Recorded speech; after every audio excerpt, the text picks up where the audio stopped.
নবীজি সাল্লাল্লাহু আলাইহি ওয়াসাল্লাম তিনি দ্বীনের দাওয়াত দিতে লাগলেন। দিতে দিতে যখন কয়েকদিন হয়ে গেল, আল্লাহ রাব্বুল আলামিন আবার কোরআনের আয়াত নাযিল করে দিলেন। আল্লাহ রাব্বুল আলামিন বললেন, ফাসদা বিমা তু'মার ওয়া আ'রিদ আনিল মুশরিকিন।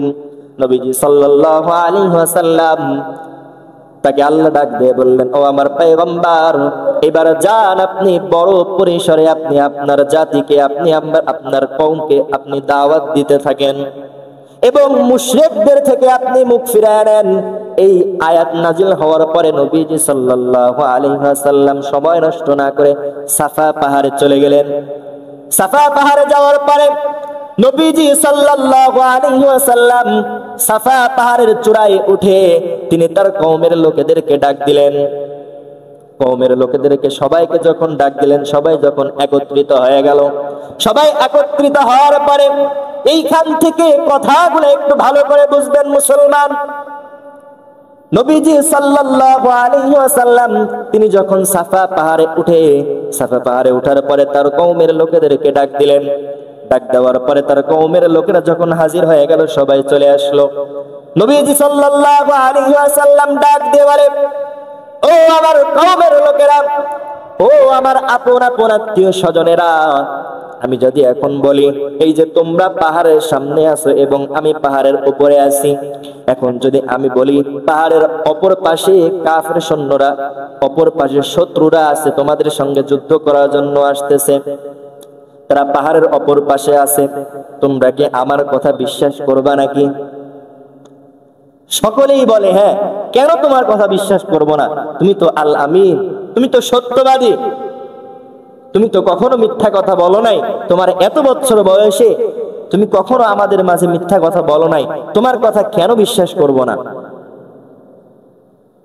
এই কথা বলার পরে নবীজি সাল্লাল্লাহু আলাইহি ওয়াসাল্লাম তিনি তার কওমের লোকেদেরকে ডাক দিয়ে বললেন, তোমরা যেহেতু আমাকে এত বিশ্বাস করো, তোমরা যেহেতু আমাকে সত্যবাদী যখন বলেছো, তখন ও আমার কওমের লোকেরা শোনো, আমি যেহেতু তোমরা আমাকে সত্যবাদী বলেছো, আমি আজকে এই জায়গা থেকে তোমাদের কাছে সত্যের দাওয়াত দিতে চাই, হকের দাওয়াত দিতে চাই। তোমরা যেই মূর্তি পূজা করো, তোমরা যেই মুশরিক, তোমরা যেই মূর্তি পূজাগুলা করো, এইগুলা তোমাদের কোনো কাজে আসবে না। এইগুলাকে তোমরা নিজেরাই বানাইতেছো, আবার তোমরাই পূজা করতেছো, এইগুলা নিছক, এর কোনো দাম নাই।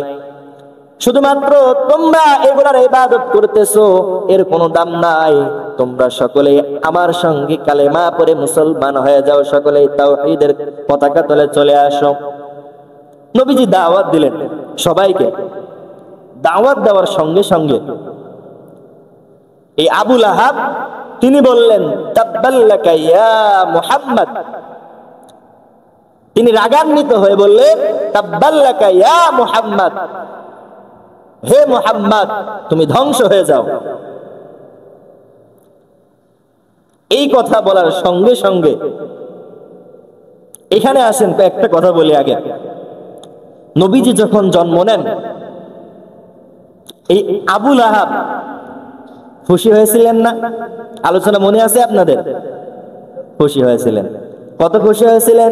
তার যে দাসী ছিল সুহাইবা, তিনি আবু লাহাবকে সংবাদ দেওয়ার সঙ্গে সঙ্গে তাকে বলেছিল যে যা, আজকে তোকে মুক্ত করে দিলাম। এত খুশি হয়েছিলাম। সেই আবু লাহাব নবীজির জন্ম নিয়ে খুশি, কিন্তু যখন নবীজির সিরাত আসছে, নবীজি যখন দাওয়াত দিয়েছে, তখন এই আবু লাহাব সর্বপ্রথম নবীজির উপরে রাগান্বিত হয়েছে।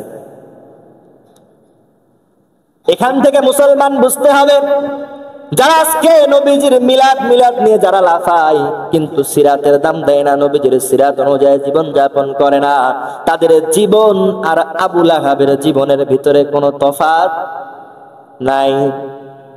আবু লাহাব যেমন, তারাও হচ্ছে বর্তমানে তেমন। শুধু নবীজির মিলাদ নিয়ে লাফাইলে হবে না, নবীজির সিরাত অনুযায়ী জীবন যাপন করার দরকার আছে না নেই? আছে। তো আবু লাহাব যখন বললেন, তাব্বাল্লাকা ইয়া মুহাম্মদ, হে মুহাম্মদ, আপনি ধ্বংস হয়ে যান। হিন্দিতে একটা প্রবাদ আছে, হাতি কো ছিড়ো লেকিন হাতি কো বাচ্চা কো মারছিলো। হাতিকে তুমি ডিস্টার্ব করো, হাতিকে খুঁজাও, হাতি কিছু বলবে না, কিন্তু হাতির বাচ্চারে খুঁজাও, তোমার দিকে হাতি আক্রমণ করতে দিয়ে যাবে। নবীজি সাল্লাল্লাহু আলাইহি ওয়াসাল্লামকে যখন আবু লাহাব বলেছে তাব্বাল্লাকা ইয়া মুহাম্মদ, সঙ্গে সঙ্গে আল্লাহ রাব্বুল আলামিনের শানে লেগে গেছে। আল্লাহ রাব্বুল আলামিন সঙ্গে সঙ্গে অ্যাকশনের রিঅ্যাকশন আল্লাহ রাব্বুল আলামিন সঙ্গে সঙ্গে নাজিল করে দিলেন, তাব্বাত ইয়াদা আবি লাহাবি ওয়া তাব,